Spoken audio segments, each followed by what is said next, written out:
yang bikin lo kebablasan sendiri. Welcome to Micin Pasta. Di sini kita bakal bahas fakta-fakta yang mungkin pahit, tapi harus lo telan. Karena kadang bukan micin yang bikin lo pusing, tapi sikap manusia yang gak punya rasa empati. Mirip banget kan? Nah, topik hari ini satu hal yang katanya udah biasa banget di sekolah, tapi efeknya bisa luka seumur hidup. Ya, bullying. Lo pasti pernah dengar kata itu. Tapi pernah gak sih lo mikir sebenarnya gue korban, pelaku, atau orang yang cuma diam aja? Banyak orang bilang itu cuma canda, cuma main-main. Tapi banyak juga orang di luar sana ngerasa sedih tiap malam nangis cuma karena satu ejekan yang buat kita tuh biasa aja. Nah, bisa berpengaruh pada kesehatan mental seseorang. Halo Bapak Aryadi. Halo. Lalu ada adik ini, sosok yang kuat dan berani berbagi kisahnya sebagai korban bullying. Ceritanya bakal bikin kita lebih sadar dan peduli. Halo adik ini. Halo. Dan guys, sekarang kita punya narasumber yang udah nggak asing lagi buat kita semua.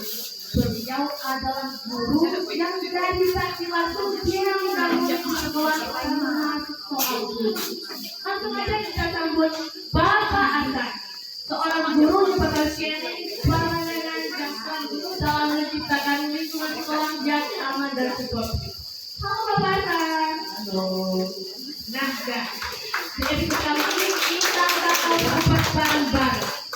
Sebenarnya bullying itu kenapa masih sering banget terjadi?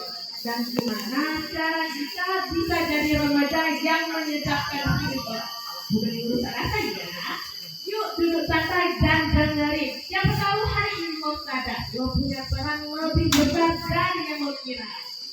Oke guys, langsung aja kita mau tanya ke ahlinya dulu nih. Bukan saya ya, tapi beliau bisa banget ngebaca kondisi psikologis orang.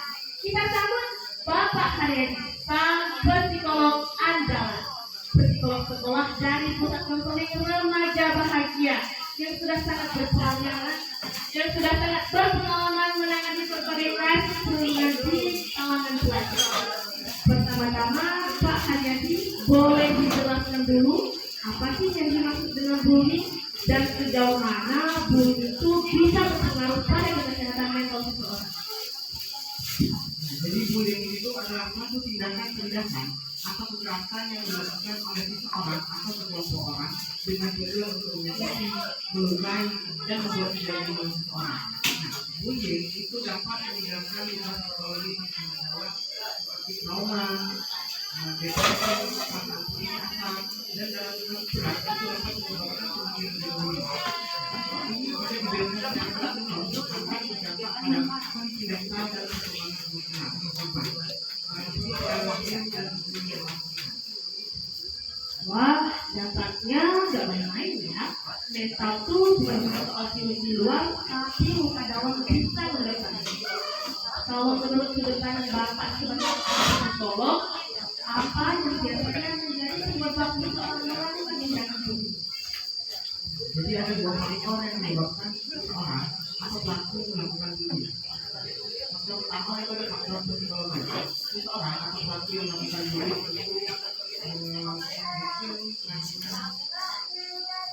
merasa diperlukan berkota, kurang diharapkan, atau mereka tidak emosi kadang mereka berusaha dikorban berhabisan bahkan ada yang faktor kedua itu adalah sosialisasi. Orang yang melakukan bullying itu dengan teman, teman yang melakukan orang yang melakukan dari luar orang tua, atau meniru perilaku dari ibu.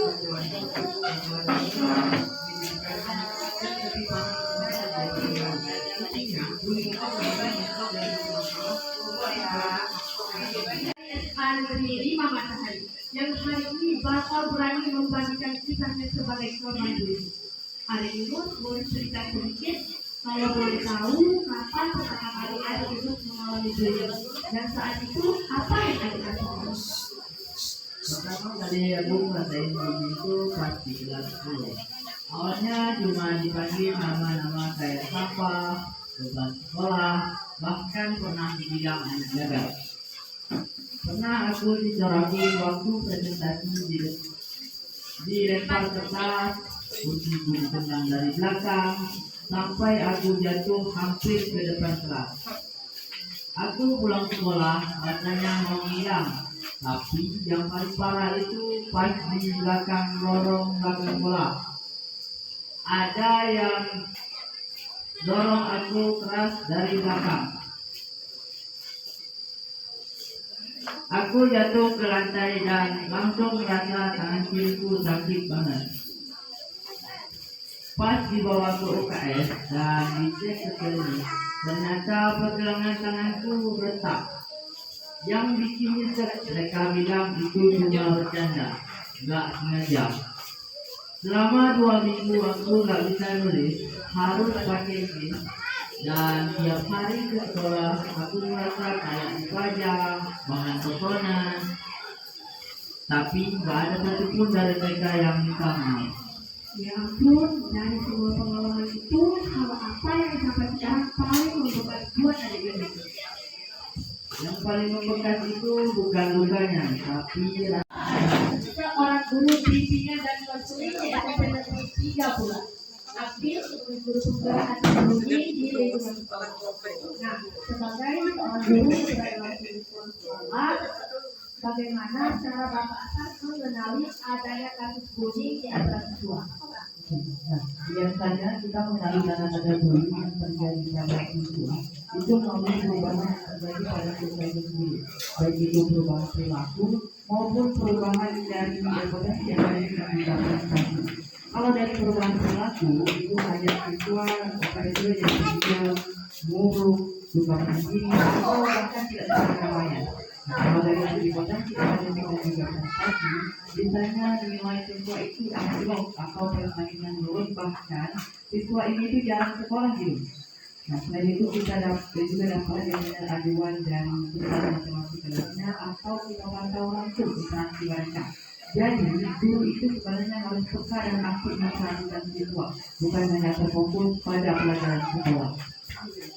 Menurut sebagai korban guru, aku sering merasa sendirian dan tak tahu harus melaporkannya. Menurut Bapak, apa sih yang bisa guru lakukan biar kami para siswa lebih aman dan berani berbicara? Terima kasih sudah berani berbagi. Perasaan seperti itu sangat valid dan merasa tidak sendirian. Sebagai seorang guru, ada beberapa hal penting yang bisa dan seharusnya dilakukan untuk membuat siswa merasa aman dan berani bicara atau berani tidak membongkar diri. Pertama, bangun kepercayaan siswa.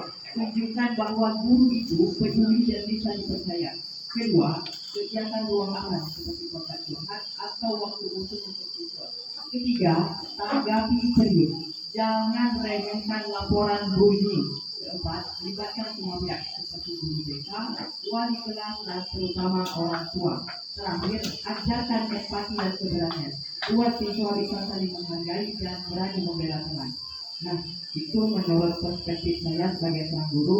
Saya mau nanya juga nih sama Bapak Hagedi, seorang psikolog yang tentunya sudah lama berkarir. Sebenarnya apa peran guru dalam mengatasi dan juga mencegah kasus perundungan atau bullying yang terjadi di sekolah? Jadi guru itu memiliki peran yang sangat dalam mencegah bullying yang bermanfaat. Peran itu dengan membuat beberapa aspek, mulai dari meningkatkan kecerdasannya sendiri, Menyampaikan pesan buat para pendidikan.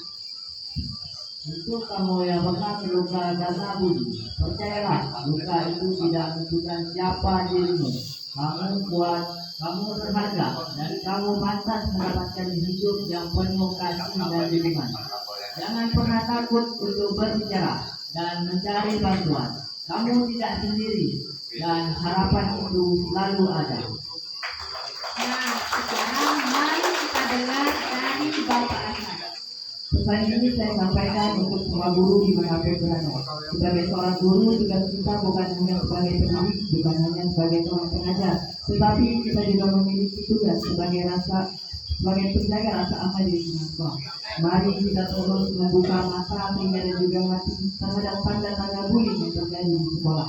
Satu tindakan kecil yang terjadi pada hari ini bisa menjadi perubahan yang besar bagi masa depan anak kita. Bersama kita bisa membimbing dan juga menjadikan siswa yang bukan hanya cerdas, bukan hanya pintar, tetapi juga punya rasa empati terhadap sesama. Oke guys, dan terakhir mari kita dengar dari Bapak Haryadi. Orang berangkat, jangan sendiri. Mari jangan beli bersama. Wah, lengkap banget loh pembahasan hari ini, mulai dari psikolog, korban, sampai guru. Jadi ingat ya, stop bullying. Karena itu bukan cuma tugas satu orang, tapi tugas kita semua. Apalagi anak-anak itu kayak kita harus lebih suka, bukan lebih ya. Semoga dengan podcast ini kita bakal lebih peduli, lebih suka dan berani speak up buat diri sendiri maupun orang lain. Terima kasih udah dengerin podcast Misi Fakta, podcast yang pedas, gurih, dan penuh makna. Gue Liana, pamit dulu. Sampai jumpa di episode selanjutnya ya. Jangan lupa jaga sikap, jaga mental, dan jaga hati. Berani bicara lawan bullying.